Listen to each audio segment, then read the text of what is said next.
Here, they just held on by the wires because I got up. No, let's just put the box on. That's literally not holding on. So, what's up? So big decisions for us, because we have options. Like realistically, this building ain't very good anyway, this kitchen extension. It's never going to be very well controlled, there's always going to be issues with it. Because we want to raise this to the same level as the barn roof. Yeah. If we're going to do the sandwich panels, what I would like to do would be to do a proper rafter, like a gap in the middle there where it's just like a big vertical fucking joint right through the middle of the building. We've had some like amazing sort of suggestions, like you said, dig out the back wall and put drainage in the back wall and like kind of have a building within a building, and he might well do as well. Like, because we're so comfortable with the pallet cabin, we are in a position where we don't need to live in it for like 18 months a year. And we can You don't live in this? Yeah. But you know what, I'd be inclined to do. Good morning everybody, how's it going? Welcome to this week's video. As you see, it's still not raining, thank God. The water level in the kitchen has now subsided, thankfully, although it's popped a few tiles and the grout is manky to say the least. But we've managed to clean up all the mould, so at least it's not too grim in there. We've had the fire burning every day to try and dry out the walls a bit more. Nick, as you saw, popped round this morning to have a little chat about what the best course of action is. And he definitely agrees that buying the piece of land behind and, as he called it, having a mini digger party and making a solid 2 metre, don't know what you call it, hole around the buildings, and then depending on what we find behind there may actually involve taking the whole thing down, which the more I think about it, like since the last video, and thank you so much for all the comments and advice in the last video, that was super helpful, some things we hadn't thought about. But yeah, the more I think about it, having a hard standing proper foundation and very adequate drainage around the building does make a lot of sense. There's that saying, do it right or do it twice, and we're already having to do the kitchen twice, so we don't want that to be a third time. Anyway, Carissa is with Jack currently, and we're going to do some tidying today. The place is a bit of a mess. Still lots of windfall wood and lots of prunings that need processing. So we have some excess cardboard at the moment, so we're going to carry on with the paths, the cardboard paths, mulch paths in the garden. So I'm going to try and get some of this wood done. There's more of it as well, so quite a bit to do. So seeing as Jack and Chris are inside, I am going to make some noise.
Oh, dogs. Frankie, don't dig. No, the dogs like it anyway. I swear this wood chipper has saved us so much money. Like, it's got to be 30-40 euros worth of wood chip here. And yeah, it's a really good way of sort of using what, like a byproduct from the land to then reuse on the land. And it works really well as paths. Anyway, I'm going to go and get a coffee, let the machine cool down.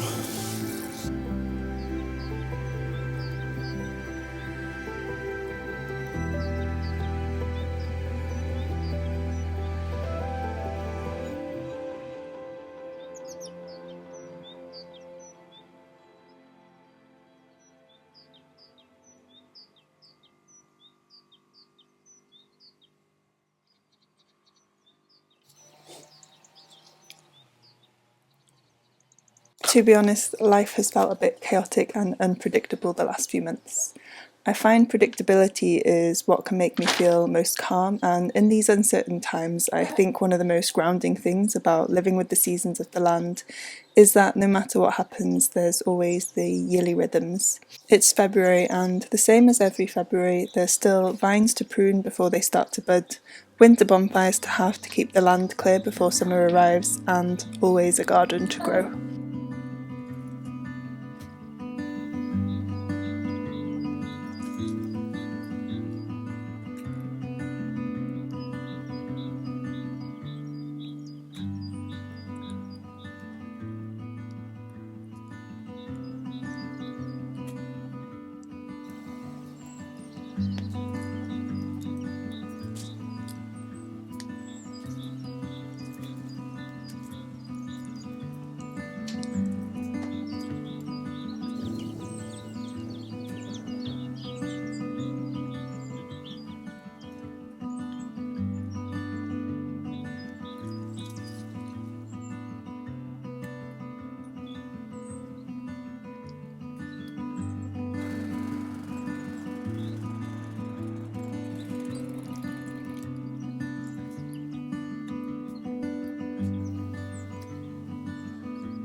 This video is kindly sponsored by Squarespace. So if you haven't heard of Squarespace before, then they are an all-in-one website building platform. If you have never built a website before, they make it super easy, even if you have no professional design skills. Firstly, because they have hundreds of award-winning design templates, which pretty much instantly give you a professional looking website. You can then go in and edit elements to make the website fit your brand, as there are so many different fonts, colours, stock photos to choose from, and you can build up from there. For my Calm Lines website, I have a web shop, and they have a really easy to use commerce feature, so it's really simple to just add your products in, whether you're selling something physical or digital, or if you sell a service or your content. They have everything you might need to make the shop run smoothly for you and for your customers. If you feel inspired to create your own website, then you can go to squarespace.com/FrankieOffGrid for a free trial and save 10% off your first purchase of a domain or website using our code FrankieOffGrid.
So one of the great reasons for using this as paths is it's a bit too fresh to go straight onto the raised beds at the moment, but after a few months it mulches down quite nicely, so then you can add it to the beds. So yeah, the idea being that in 12 months time, when we've got all of these prunings again, that we can dig all of this up, use what we need to on the beds as mulch, and then replace all this. So it's on super thick at the moment because it will mulch down quite a bit, and some of the grapevines, they don't go through the chipper too well because they're quite fibrous. So yeah, got loads of that. So hopefully they don't start rooting, because I know they can. Hey-ho. That's all of our wood chip and cardboard for now, isn't it, Dodo? We don't have any more cardboard left.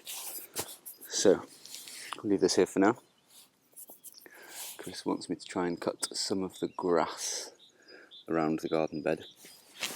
So I'm going to do it with the lawnmower instead of the robot. Just because it's a bit damp in places and I don't want the robot to get stuck in the soggy bits.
The mimosa is always the first thing to blossom, so spring is really coming now that the mimosa is all in bloom. I've just managed to get Jack to fall asleep in his pram.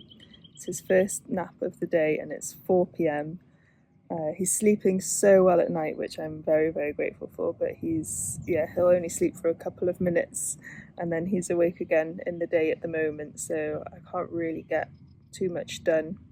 I'm trying to sort of take him down to the garden with me. I've managed to dig half a trench to plant some potatoes that I need to get in the ground, but yeah, definitely we're learning to balance having little Jack and getting things done around here.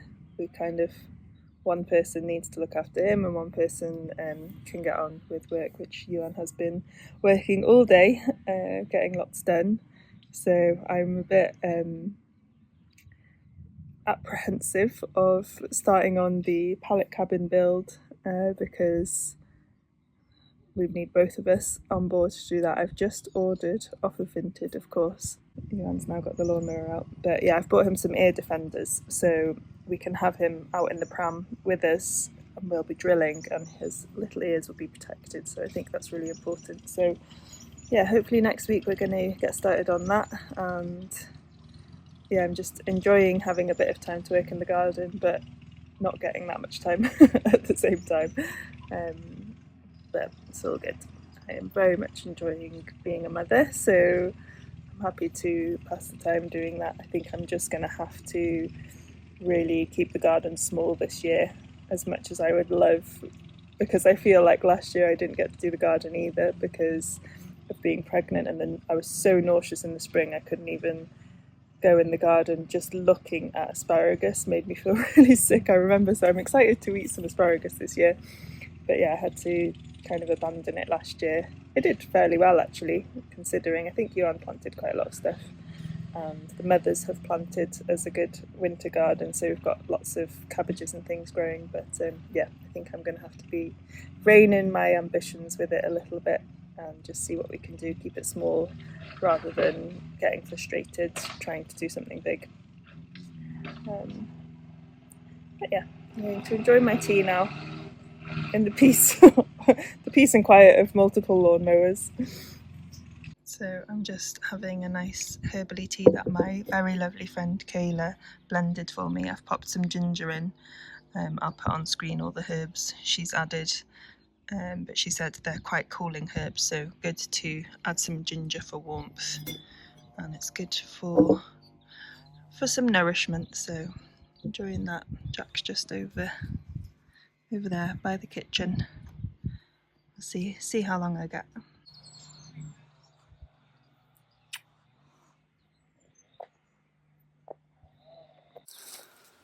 So this poor olive tree is our only tree casualty from last week's storm. I'm not sure whether it's salvageable. It's not been very healthy for quite a while, so we'll see what happens when we try and move it. There was a plan to, there's the driveway obviously, is to bring the driveway this way and curl it up to the other entrance, because it gives us more space for deliveries to be dropped off. And obviously if we buy up there, then that will help things, but I still think it might be a useful thing for down here. So I'm going to try and give this bit a bit of a tidy up anyway. I've got Mo the robot helping out. This grass is quite thick and dense though, so he's a bit loud.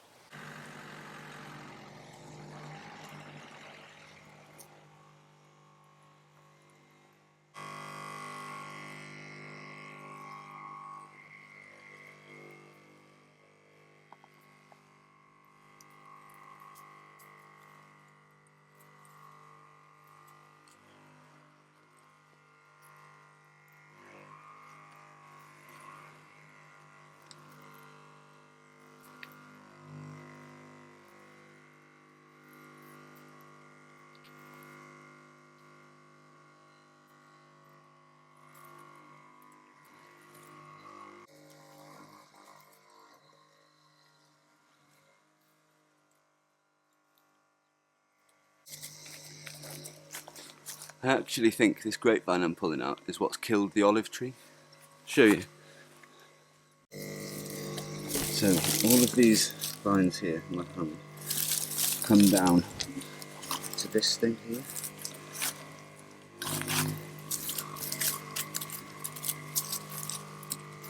So this big root goes straight underneath the olive tree, and just behind the olive tree is a grapevine. I think that's our culprit.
kind of get the idea.